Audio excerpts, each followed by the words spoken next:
Bueno, pero esto es como una introducción porque vamos a ver bastantes misterios de la Biblia en esta tarde acerca del hombre y la mujer y del matrimonio. Y vamos a comenzar con el capítulo 3 del Génesis. Y vamos a ver algunas cosas muy importantes acerca de lo que las mujeres deben de saber de nosotros. Ayer ya vimos, ¿verdad?, que los hombres tenemos que aprender a amar a nuestra esposa como Cristo amó la iglesia, respetarla, considerarla, poner atención cuando nos hablan, cuando comienzan a platicar, no darles el avión, sino estar atentos porque les interesa a ellas eso. Platicar es una de las cosas que así las hizo Dios, ¿verdad? Y pues no los vamos a cambiar. Y hay otras que hasta nos atarantan, ¿verdad? Dice la Biblia que como gotera de lluvia en un cuarto es la mujer rencillosa. O sea, una mujer que está duro contra el esposo, ¿verdad? Pues llega un momento en que dice, ¿sabes qué? Me voy otra vez con mis papás a dormir o me voy al patio con mi perro mejor, porque ya no soporto todas las cosas que me estás diciendo. Muy bien, no me quiero adelantar. En el capítulo 3 del Génesis se describe la caída del ser humano. Estén conscientes de estas verdades. A través de toda la historia, la psicología, la literatura, la sociología, la política, diversos literatos, psicólogos, politólogos, escritores han tratado de definir cuál es el problema humano. El problema que conocemos que se llama el mal. Carlos Marx, 1854, por 50 más o menos, escribió su libro El Capital, el Manifiesto Comunista. Yo les compartí a ustedes que antes de que mi hermano Alejandro me guiara a Cristo, formé parte del Partido Comunista Mexicano. Yo estaba convencido, ¿verdad?, de que era este sistema de la dialéctica materialista, marxista y engeliana la respuesta a un cambio social. Como todos los jóvenes, ¿verdad?, son idealistas. Y yo vi, mi papá estuvo en la política mucho tiempo, me decepcioné muchísimo. Y sobre todo que antes de morir mi padre me dijo, nunca te vayas a meter a la política. Es el medio ambiente más sucio en el cual tú puedas involucrarte. Era muy religioso mi padre, traía su cordón de San Francisco de Asís, pues éramos católicos como la mayor parte en Latinoamérica. Nunca fue a misa, pero él siempre era amigo de los sacerdotes, invitaba al obispo a comer a la casa. Teníamos una Biblia en la casa con un candado que hasta que llegara 15 días el obispo, él tenía la llave del candado y con el permiso, el imprimatur del obispo, podíamos leer la Biblia. Esto se quitó en 1961 con el Papa Juan XXIII en el Segundo Concilio Vaticano. Juan XXIII, el Papa gordito, simpático, de los mejores papas que Roma ha tenido, fue el que comenzó, imagínense ustedes, fue el primer papa que comienza a leer la Biblia. Y comienza a espantarse como lo hizo Martín Lutero con la Reforma. Y comienza Juan XXIII a leer la Biblia y dice, es que es un libro para el pueblo, para el vulgo. ¿Por qué estamos prohibiéndole que nosotros tenemos la autorización para poner el imprimatur y decir lo que tiene que leer y lo que no tiene que leer? Entonces Juan XXIII quitó esto, quitó el latín. ¿Se acuerdan ustedes los que por los 60 éramos todavía chamacos? Pero el latín era el idioma que cuando entraba el cura a la famosa misa, comenzaba, ¿verdad?, en latín y como decía en latín, todavía me acuerdo porque yo era acólito, ya los acólitos no existen, introibo al altare Dei a Dion qualifica juventudes meam. Me introduzco al altar de Dios a ofrecer el sacrificio por los vivos y los muertos. O sea, el cura que entra a ofrecer el sacrificio de Cristo se brincó la cruz. La Biblia dice que por un solo sacrificio Dios nos hizo perfectos. Y Roma continúa sacrificando a Cristo y entregándonos a Cristo a través de la comunión famosa. o la transustanciación, donde la hostia se convierte en ese momento misteriosamente, de acuerdo al invento de ellos, en el cuerpo y la sangre de Cristo. Y cuando tú recibes la hostia, recibes a Cristo, y de lunes a viernes se te sale a Cristo y lo vuelves a recibir el domingo. Bueno, hay tantas cosas, ¿verdad? Y tantas equivocaciones en las que caemos por la falta de información. Mi pueblo pereció porque le faltó conocimiento. Y cuando conozcas la verdad te hará libre. Y eso es lo que nos hace libre, conocer las Sagradas Escrituras. Entonces, en el capítulo 3 del Génesis se describe la caída, que Marx describió que el problema del hombre era la lucha de clases. Si la clase del proletariado alcanza a la clase burguesa, a los ricos, etcétera, etcétera, y los desbanca, el proletariado, los pobres, toman a los ricos. Fue lo que pasó con la Revolución Francesa con Robespierre, fue lo que pasó con la Revolución cuando quitaron a todos los zares. Nicolás II fue el segundo en 1917, la Revolución Bolchevique. Todas las revoluciones han tenido ese sueño. Quitemos a los que están ahí, son los culpables de la pobreza y la injusticia, sin darnos cuenta, por desconocer la Biblia, que los que siguen cometen el mismo error. O sea, nadie va a cambiar nada más que Dios, y más que la predicación del Evangelio de la gracia de Cristo. El ser humano, su problema no es social. Se equivocó Carlos Marx profundamente en esto. Vino después Sigmund Freud. No, de acuerdo a mí, el problema está aquí, en la psique. Y descartó el área espiritual, que es el área más importante en la Biblia. Entonces, Freud se concentra en tratar de hipnotizar a enfermos de neurastenia, y a través del hipnotismo sacarlos del consciente al inconsciente para ver el subconsciente, regresarlos al consciente y determinar si inconscientemente su problema se encontraba en un problema del medio ambiente o de la sexualidad infantil. Pues se equivocó también Sigmund Freud, porque el problema no es el problema mental, es mucho más profundo de lo que nos imaginamos. William Shakespeare, un gran literato inglés, el problema del ser humano es el defecto trágico, así le llamó en la obra de Hamlet, ser o no ser. ¿Se acuerdan? Ahí el problema, to be or not to be. Entonces venimos a la Biblia, y la Biblia nos dice que el problema del ser humano no es de conducta.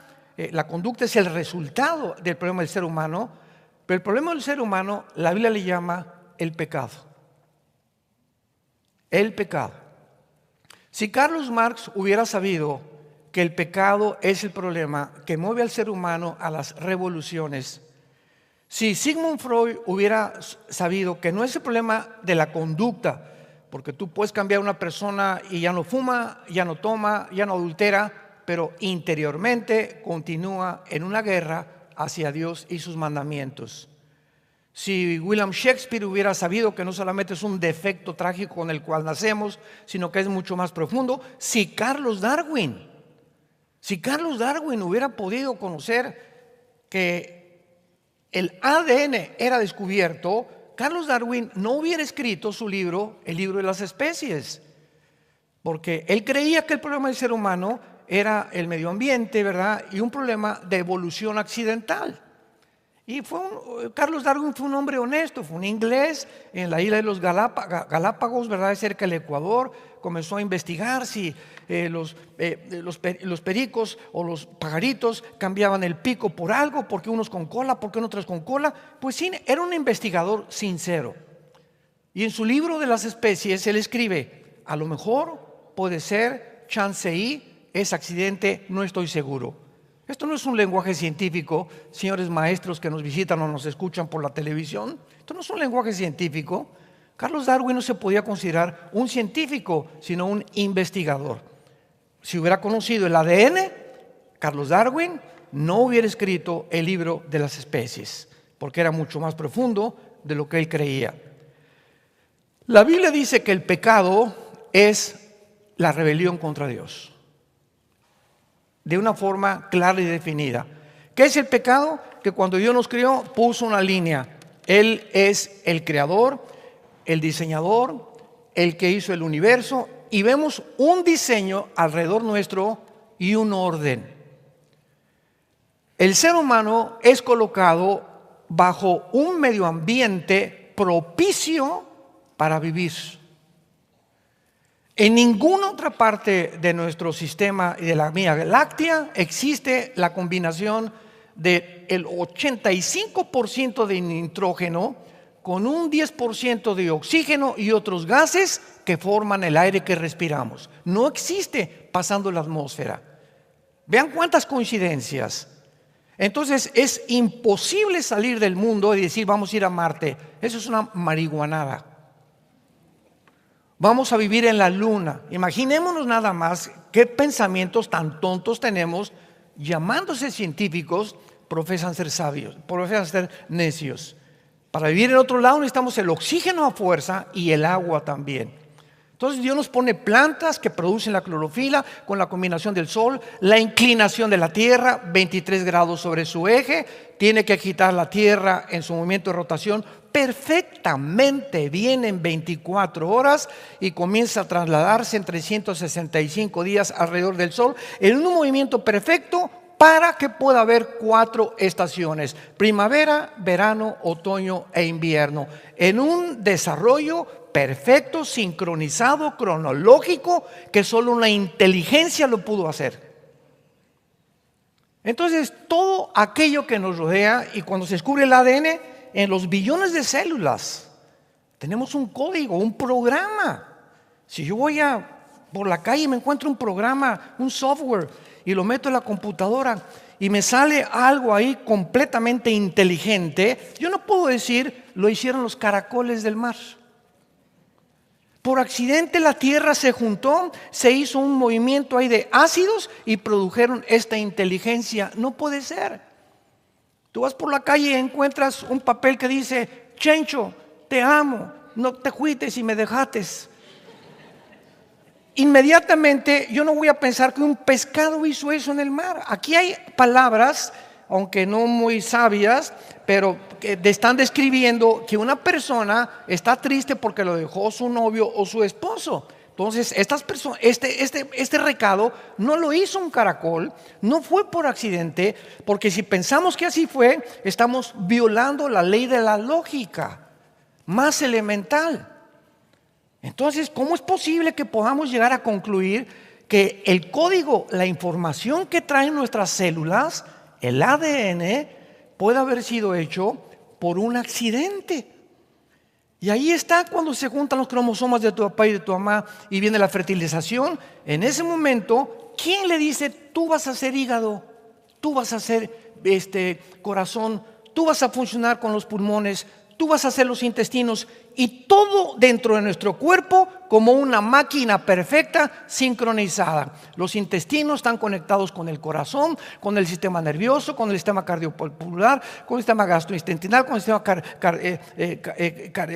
del corazón, cardiovascular, etcétera, etcétera. Neurológicamente, todo nuestro cuerpo es una máquina perfectamente bien diseñada que trabaja todo, con la piel, con los músculos.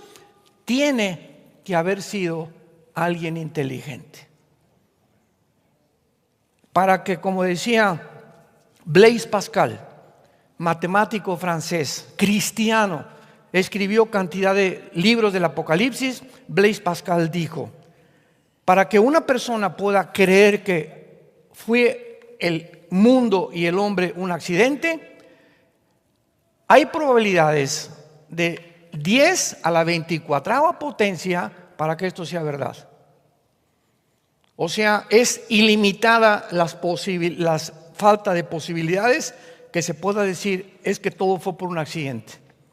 Es la estupidez, la ilógica, la irracionalidad más grande que un ser humano que se llama inteligente o científico o médico o filósofo pueda llegar a concluir. Así lo califica Dios: una persona irracional. El ateísmo es la demostración más grande de la irracionalidad y la estupidez del pensamiento humano. Dice Génesis 3, la serpiente era astuta más que todos los animales del campo que Jehová Dios había hecho, la cual dijo a la mujer: con que Dios os ha dicho, no comáis de todo árbol del huerto. Me detengo ahí rápidamente. La Biblia describe a Lucifer o a Satanás o al diablo, que son títulos, como una serpiente desde el principio de la creación. No ha habido ni los sumerios, ni los acadios, ni los escitas, ni los mongoles.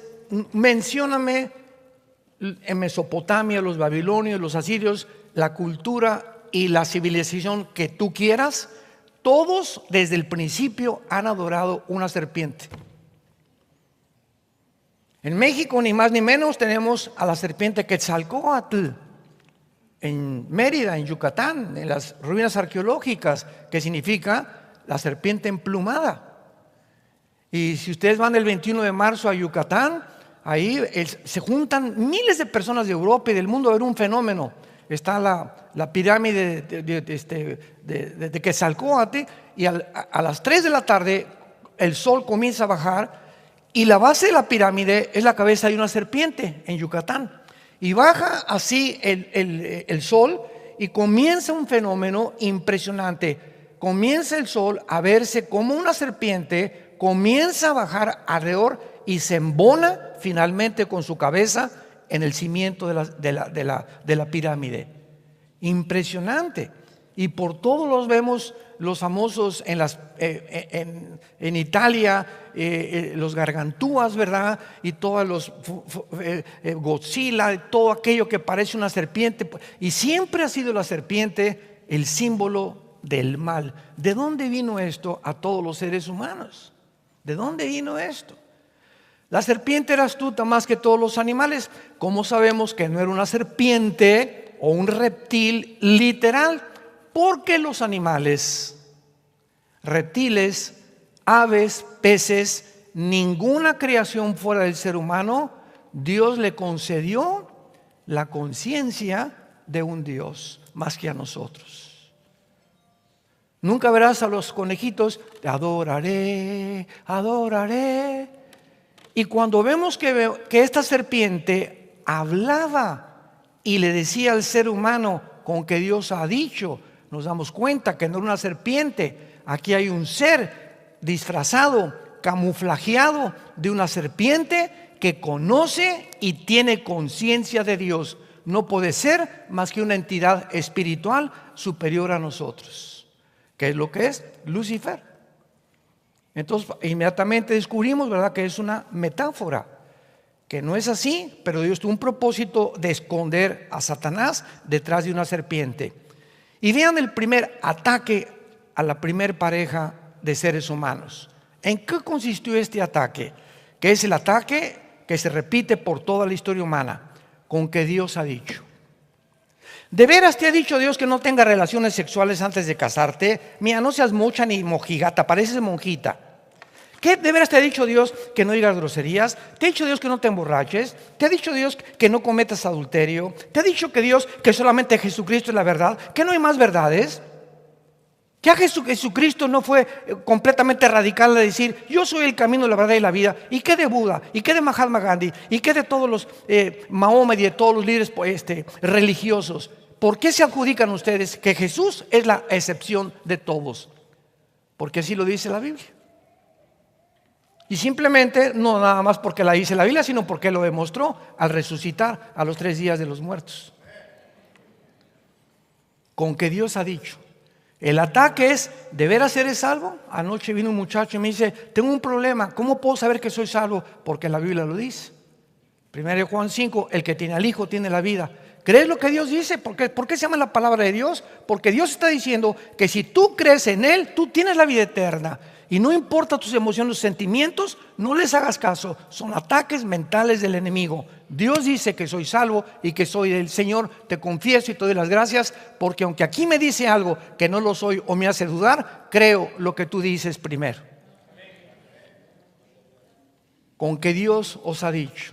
¿De veras Dios les ha dicho que el ser humano es la creación de Dios? Bueno, Elon Musk, el que quiere comprar el Twitter y el del programa X, es Zuckerberg, Mark Zuckerberg, el fundador de YouTube, que acaba de decir que va a ser el programa Metaversa, un mundo virtual que te pones un casco y puedes ver mujeres desnudas, o te imaginas que eres el hombre araña y te conviertes en hombre araña. Un mundo fantástico. Más de lo loco que estamos, más locos nos van a volver todavía, sacándonos de la realidad. ¿Qué es la realidad? Tener los pies en la cabeza. Yo soy, pienso, luego existo, existo, luego vivo. Vivo tiene un propósito, este propósito tiene que venir de Dios. Es imposible que yo me haya hecho a mí mismo. Tiene que haber una fuerza superior a mí. ¿Quién es? La Biblia dice: Dios el Padre, Dios el Hijo y el Espíritu de Dios. Y comienzas a encontrar tu camino, porque hay muchos caminos que parecen derechos, pero su fin es camino de muerte. Hemos llegado al siglo XXI, donde estos hombres están diciendo que van a fabricar, escúchame muy bien, una raza superior a la que Dios creó, un hombre mejorado. Musk, Zuckerberg, Bill Gates, Klaus Schwab, todos estos hombres, George Soros, los Rockefeller, están pensando en un programa que se llama el transhumanismo. Fabricar a través de la tecnología moderna y del conocimiento que tenemos y el dinero que tienen ellos, fabricar un ser humano, como dijo Elon Musk, también el dueño de Tesla, fábrica de coches, dice que él va a hacer un chip que se va a meter intravenoso, que va a llegar al cerebro y que nos va a quitar la amargura, el odio, los celos, la envidia, etcétera, etcétera. Y nos va a convertir en mejores seres humanos que los que Dios nos creó. Más soberbia no puede haber. Llegar el momento que le creyeron a la serpiente hace 6,000 años, serán como dioses. Y así acabó la humanidad. Vean ustedes la tecnología actualmente, toda dedicada a mejorar a un ser humano a través de los inventos y del dinero que tienen. Con que Dios les ha dicho: de veras Adán y Eva te dijeron que ese árbol no lo pruebes. Y la mujer respondió a la serpiente: del fruto de los árboles del huerto podemos comer, pero del fruto del árbol que está en medio del huerto, dijo Dios, no coman de él ni le toquen para que no mueran. Entonces la serpiente, a los que les interesa, la palabra en el hebreo es Nahash, que se tradujo serpiente, Nahash, que significa un ser resplandeciente o de luz.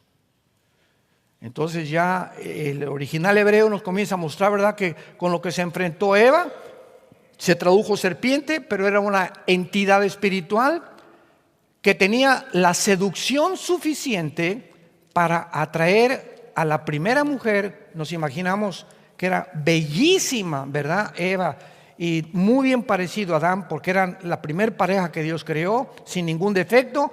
Pero este ser resplandeciente tenía la seducción y la atracción para haber atraído a Eva a que platicara con ella y convencerla que este ser era más inteligente que Dios.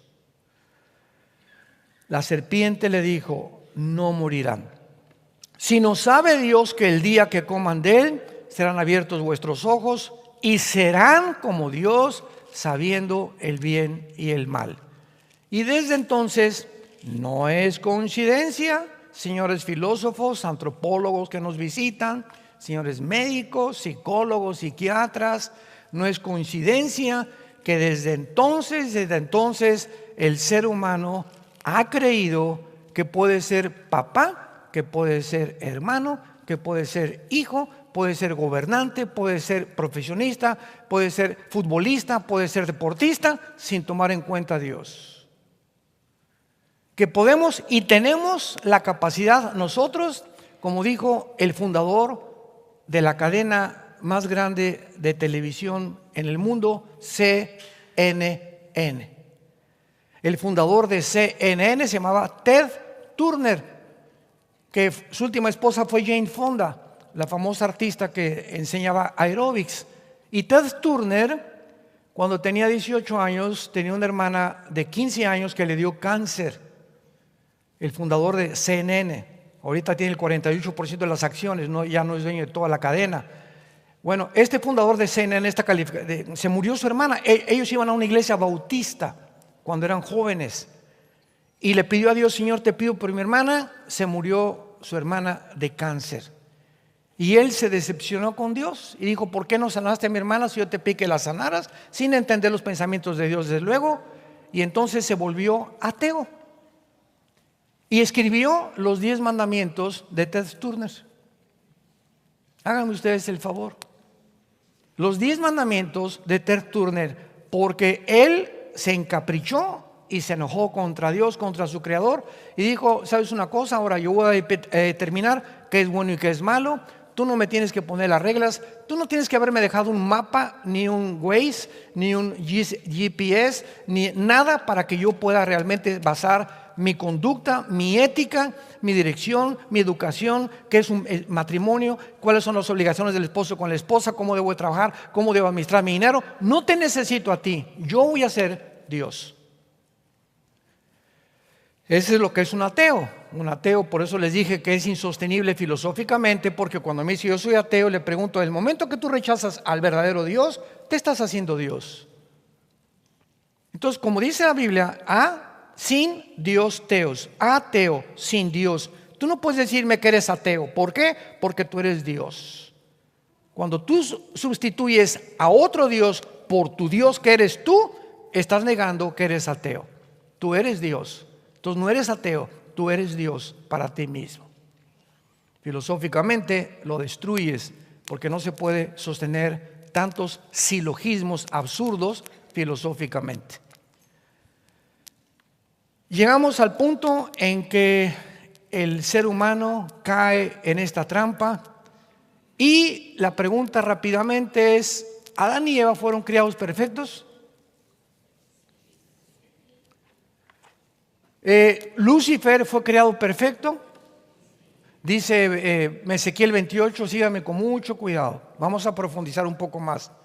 En Ezequiel 28 dice la Biblia que Satanás fue la creación más inteligente, maravillosa que Dios ha creado, y Satanás, Lucifer, que es un hombre, no era un ángel. Es una equivocación que le llaman el ángel caído.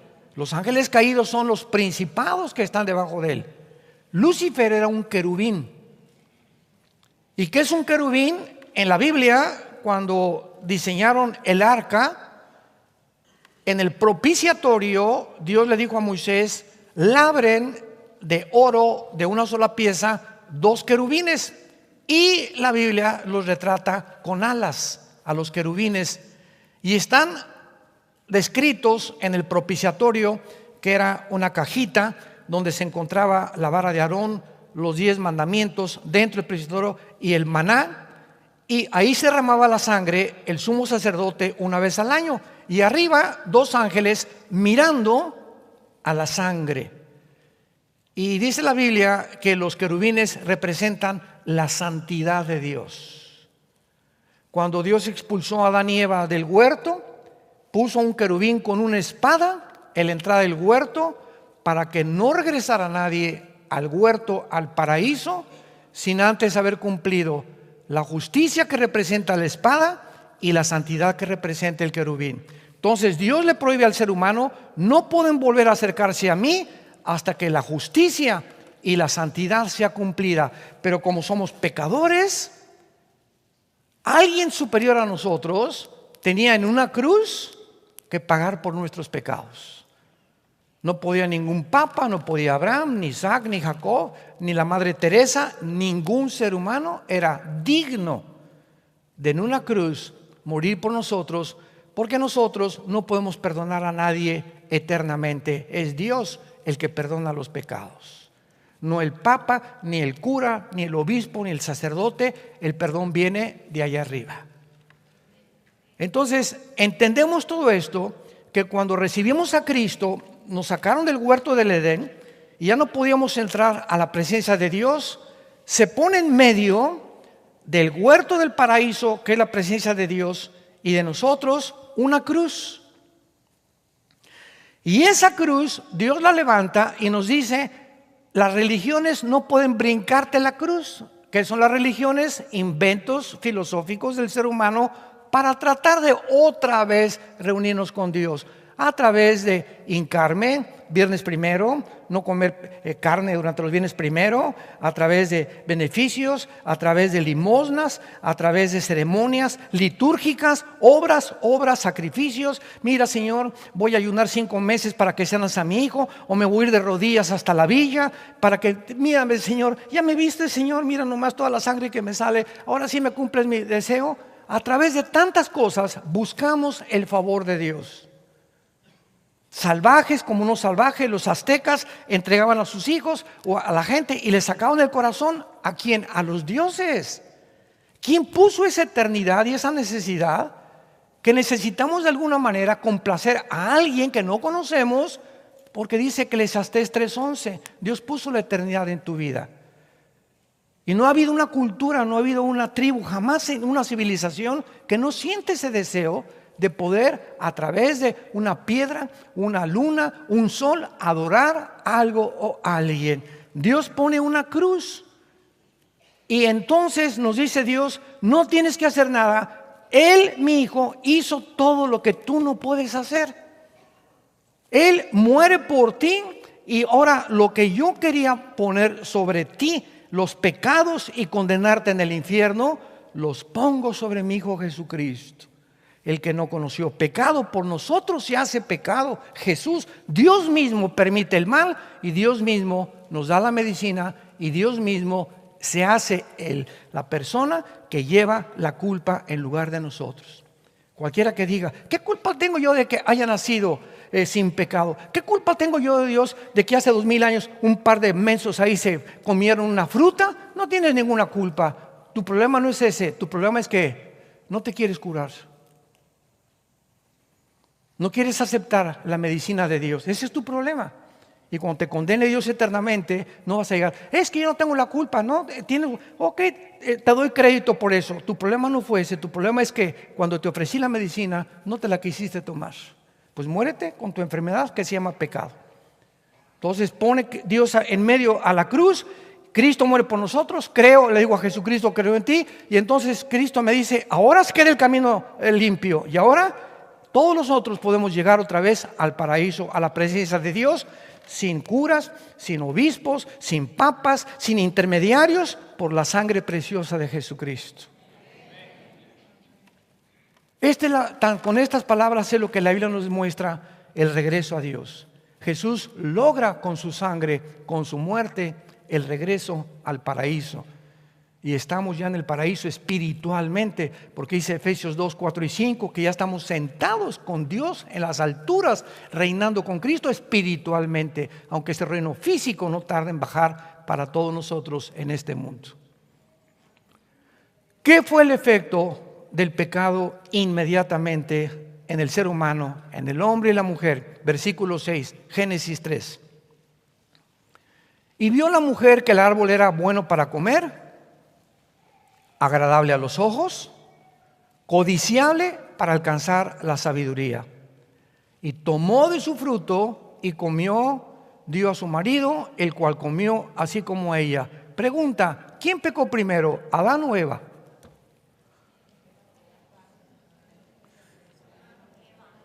No le saquen. Las mujeres... Fue la mujer la primera que pecó. Muy bien, no hay ninguna duda al respecto. Ahora, si fue la mujer, ¿por qué Romanos 5:12 dice que el pecado entró al mundo por un hombre?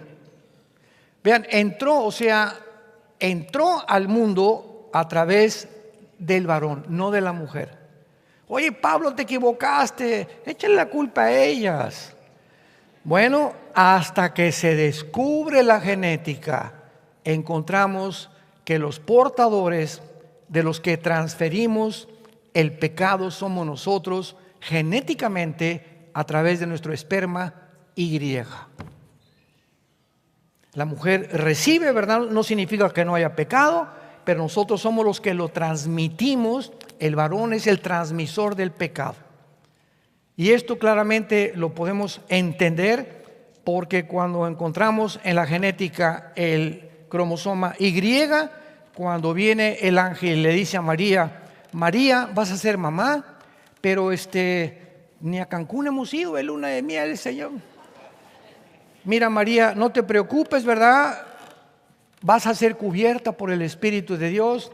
Fue con José, y también José, si ves que le comienza a crecer la pancita a tu esposa, no te preocupes, ella ha sido y va a ser engendrada por el Espíritu Santo. En otras palabras, el Salvador tenía que ser varón, no mujer.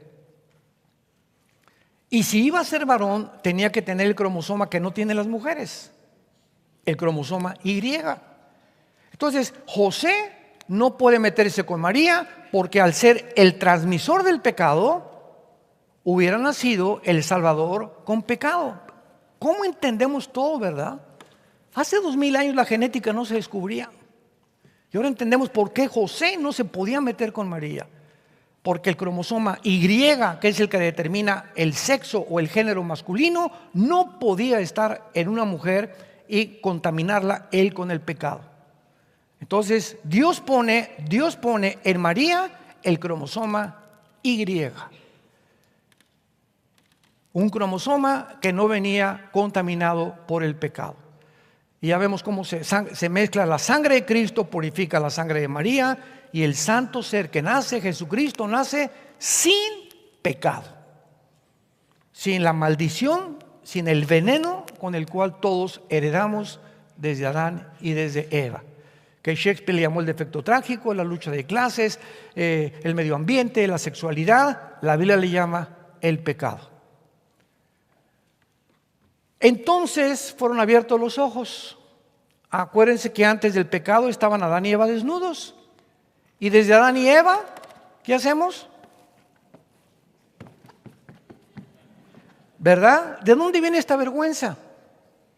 ¿De dónde viene la vergüenza de tapar nuestros órganos genitales? ¿De dónde viene la vergüenza? Adán y Eva estaban, acuérdense el último cuadro que vimos ayer, estaban ambos desnudos y no se avergonzaban. Entra el pecado, lo primero que hacen es cortar una hoja de un árbol, de una higuera, que es una higuera la que cortaron, y se tapan ellos. Y dice la Biblia, conocieron que estaban desnudos. O sea, la vergüenza entra a la raza humana y se cosieron hojas de higuera y se hicieron delantales. Y oyeron la voz de Dios que se paseaba por el huerto, y el hombre y la mujer se escondieron. Número uno, adquirimos conciencia de la vergüenza y del pecado, que algo está mal en nosotros, por lo cual tenemos que cubrirnos. ¿Por qué cubrirnos, verdad? Nos conocemos todos qué es lo que tenemos, pero ¿por qué los órganos sexuales se convierten en vergüenza de ahí en adelante para la raza humana? Y nos tapamos todos de alguna manera. Número dos, se escondieron porque estaban desnudos y se hicieron delantales, porque estaban en la presencia de Jehová. Desde entonces, la segunda consecuencia es que el mundo vive escondido de Dios. No quiero saber nada. Estamos como en una cueva. ¿Se acuerdan ustedes de los chilenos que fueron, que cayeron bajo tierra, una mina, y quedaron atrapados? ¿Se acuerdan? Hay una película de ellos que estaban en oscuridad. ¿Saben ustedes que después de 15 días, 20 días de estar en la oscuridad, si entra un rayo de luz de repente a la cueva y tú haces esto y lo ves, te quedas ciego? Porque ha estado tanto tiempo en la oscuridad que la luz es demasiado fuerte para que tú te adaptes inmediatamente de ella. Así es el mundo espiritual.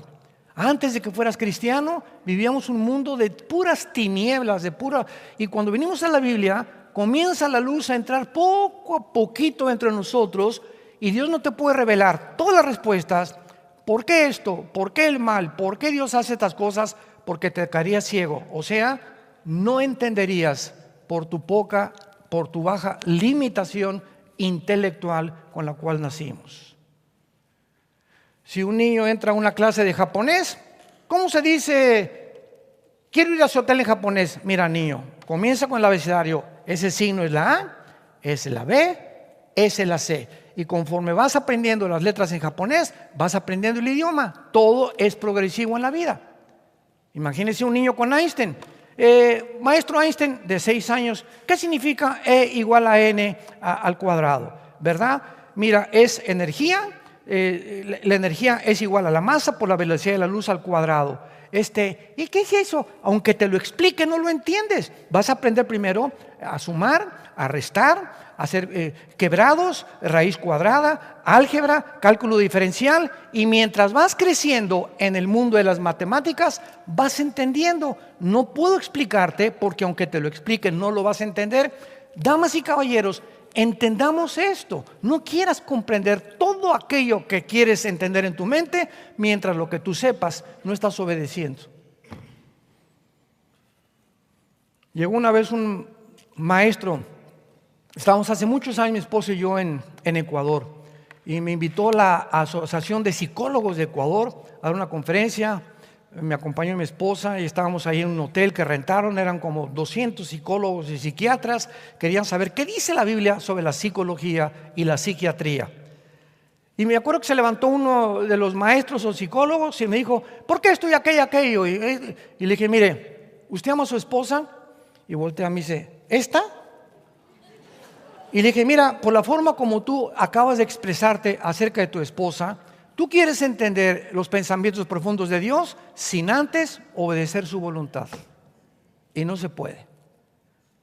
Si tú no obedeces primero, que tienes que comenzar con tu esposa y con tus hijos, no esperes más revelación, porque no es tu intelecto el que te va a decir: voy a entender la Biblia. Es la iluminación del Espíritu Santo en los humildes de corazón.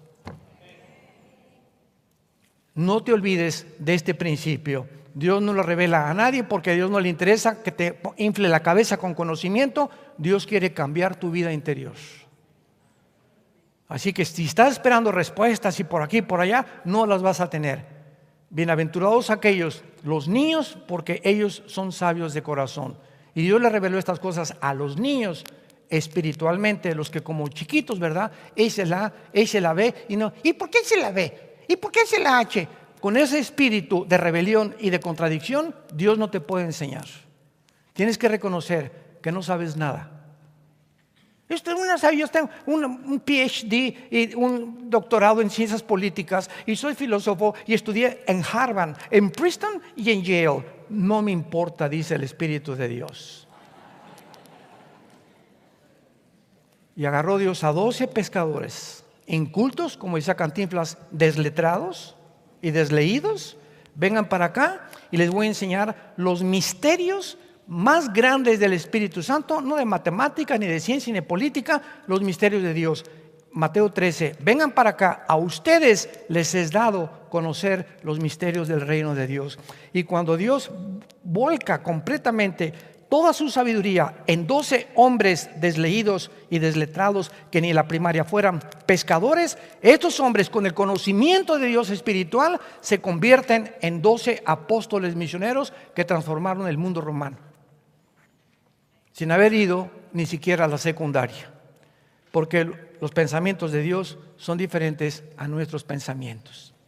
Tenemos que entender esto como parejas, como matrimonios, para transmitirle esto a nuestros hijos, para entender qué es lo más importante de nuestra vida cristiana: conocer a Dios. Esta es la vida eterna. Juan 17:3, que conozcamos a Dios. Dios no le interesa, vuelvo a repetirte, revelarte tantas cosas. Él quiere hacerlo, pero hay una condición. Es imposible entrar a este libro y comenzar a aprender los misterios tan grandes de la mente de Dios que sobrepasa nuestra capacidad intelectual y mental, sin antes humillarnos, sin antes decirle: Señor, no sé nada, vengo como un niño a ser programado. Reconozco que mi programa científico, mi doctorado de Harvard y mis conocimientos, etcétera, etcétera, no me van a ayudar a conocerte a ti. Me hago a un lado y dame el programa tuyo que está aquí. Este es un programa. Comienza a meter tu programa y me quiero desprogramar no que me quite los conocimientos, sino los conceptos que yo tenía, filosóficos, históricos y científicos, que yo creía que era lo que me iba a ayudar. Me saco ese programa y acepto tu programa. Y mientras este programa entra a tu vida, comienzas a desprogramarte, entra la luz, comienzan a salir las tinieblas. Y mientras más tinieblas salen, más claro ves, más correctamente tomas decisiones. Mi esposa, ¿cómo que esta? Eres mi amor, tú eres mi reina. Mis hijos les tengo que dar buen ejemplo. Tengo que ser honrado. No voy a buscar ya fama, ni poder, ni dinero, ni prestigio. Ahora quiero conocer a Dios. Y cuando hacemos esto, las demás cosas nos las da por añadidura. Porque ese es el Señor.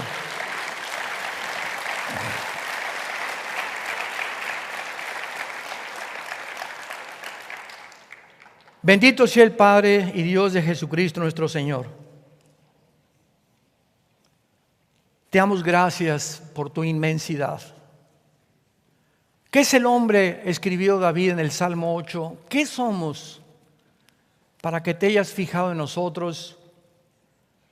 Para que tú, el creador de las millones, billones de galaxias, planetas, estrellas, del ADN de nuestra sangre, de la atmósfera, del orden y el diseño del universo, hayas bajado a este planeta tan insignificante que es la Tierra. Un puntito insignificante en tu universo. Aquí bajaste, Señor. Naciste de una mujer igual que todos nosotros y viviste en un esperma 9 meses. El creador del universo se metió a un esperma. Naciste como cualquier niño, pero lleno de sabiduría y de inteligencia y conocimiento espiritual, que asombraste a los sabios de tu pueblo, Señor Jesús, cuando tenías 12 años de edad. Creciste y escogiste no a sabios ni entendidos, porque lo sabio de Dios es más fuerte que los hombres, y lo necio de Dios es más sabio que nosotros. No escogiste a ilustres pensadores ni filósofos, escogiste a 12 hombres sencillos, pescadores, burdos, hostiles, llenos de defectos, para trabajar en sus vidas y convertirlos para tu gloria en tus misioneros. Tú, el creador del universo, te hincaste delante de estos pescadores, te pusiste de rodillas, te amarraste una toalla en el cuello, llenaste una bandeja de agua y tú, Dios, tú que nos hiciste a nosotros, nos lavaste los pies. Dios es un Dios humilde, es un Dios manso, es un Dios lleno de amor eternamente por sus criaturas, que después de todas estas cosas le colgaron en una cruz. Cuánto odio, cuánta envidia, cuántos celos tuvieron de ti, Jesús, los sabios y los religiosos de tu época.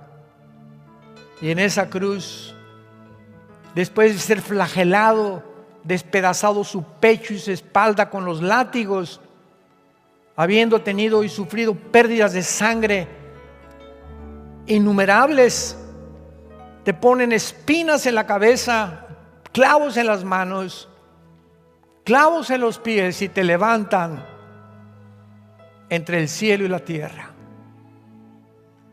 Y ahí levantado nos perdonas.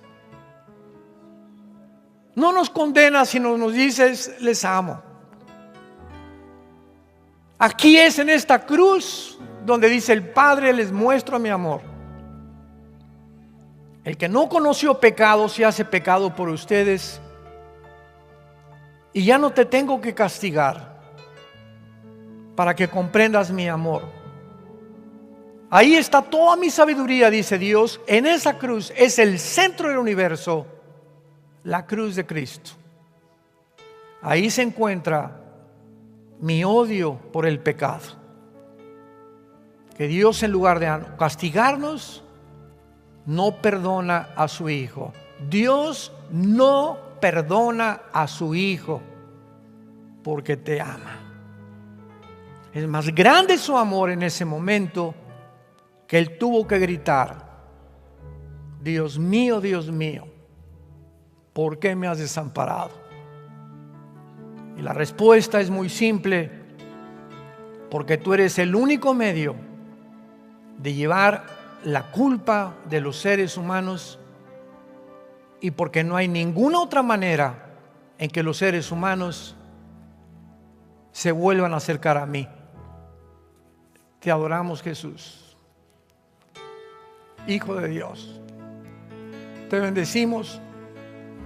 Gracias por tu amor, tu perdón, porque ya no quieres que vivamos para nosotros mismos, sino ahora que hemos conocido tan grande amor, que la corta vida que nos queda la vivamos para ti, adorándote, sirviéndote, viviendo agradecidos todo lo que nos queda de vida por tan grande amor. Te bendecimos en tu precioso nombre. Amén.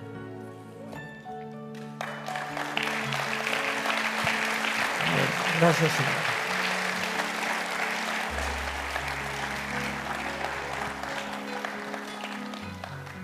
Hay muchos de ustedes tal vez, que vinieron a este seminario porque Dios te quería hablar. Dios quiere cambiar tu vida. No seas rebelde. Ya no sean rebeldes. Dios te ama. Humíllate. Entrégale en este momento tu vida a Jesucristo. Y todos ustedes, los que quieran entregarle su vida a Jesucristo en esta mañana, ahí desde su lugar, levanten su mano. Levanta tu mano. Gracias, mira cuántas personas. Gracias a Dios, gracias, Padre. Gracias, que Dios los bendiga. Gracias allá atrás también. Gracias, que Dios los bendiga. No han venido ustedes a ninguna religión. El cristianismo, desgraciadamente, calificado por los medios masivos de comunicación como religión, por ignorancia, el cristianismo no es una religión, es una relación personal, viva, orgánica, dinámica con alguien que vive. Los budistas es una religión atea. No tienen religión con Buda. Los musulmanes oran y oran y oran sin tener comunicación con Alá. Los hindúes traen 6 millones de dioses. El cristianismo es encontrarte con alguien que hace 2000 años fue enterrado, crucificado y resucitado. Se llama Jesús, Jesucristo. Y porque Él está vivo, tú le entregas tu vida y comienzas a conocerlo a través de la Biblia, para que a través de Jesucristo conozcas al Padre. Porque nadie conoce al Padre sino el Hijo, y el Hijo a quien Él lo quiera revelar. Una vez que has recibido a Cristo, comienza hoy a leer la Biblia. Todos los días adquiere el bendito hábito de leer la palabra de Dios. Levántate en la mañana y: Señor, orar no es rezar. Padre nuestro que estás en los cielos, Santa María, Madre de Dios. Esos son rezos aprendidos de memoria. Orar es platicar con Dios. Ahorita en la comida, con tu esposa, con tus hijos: Padre, gracias porque te has revelado a mi vida. No entiendo muchas cosas, pero sé que vives. Te pido por este pescadito, por estas chalupitas, por estas enchiladas, lo que sea. Bendecimos el postre también, en el nombre de Jesús. Es todo. Antes de acostarte, no te acuestes como los animalitos. Señor, gracias en este día. No quiero pensar en nada la noche, quiero dormir tranquilo. Mañana tú me ayudarás. Confío en ti. A lo mejor ni amanecemos. Es vivir en paz, echando nuestra ansiedad sobre Él, porque Él tiene cuidado de nosotros. Les recomiendo que comiencen a leer el Evangelio de Juan. de ahí para adelante. La Biblia es como los libros hebreos que se leen aquí para la izquierda, los libros normales de la izquierda a la derecha. Comienza del Nuevo Testamento en adelante. El Antiguo Testamento lo entenderás después. Y en último lugar, ustedes que hoy levantaron la mano, cuéntenle a alguien lo que acaban de hacer. ¿Qué quiero decir? Hoy en la noche, si puedes, oye mamá, ¿qué crees? Recibí a Cristo. Ya te cambiaste de religión. No, mamá, recibí a Jesucristo en mi vida. A ver, espera, no tengo nada que contarte. Oye amigo, fíjate, compadre, ¿qué crees? Que tuve un encuentro con Cristo hoy. Oye, ¿de qué me estás hablando? Fíjate que no entiendo muchas cosas, solamente sé que Él vive. Solo sé que Él vive y que está en mi vida. Ya, así de sencillo. Así comencé yo a hablar a la gente. Oye, que ya dejaste, sí, mira, no, pero si quieres, ven, te invito a un estudio bíblico. O te invito a una reunión donde se predica la Biblia. O te invito a un seminario que nos van a hablar qué es el matrimonio a través de la Biblia. No tengo mucho, pero lo único que sé es que Él vive. Era lo único que llenaba mi corazón el primer año de mi conversión. Y yo estaba seguro que Él vive y que estaba dentro de mí. No tenía respuestas y las fui encontrando poco a poco al estudiar las Escrituras.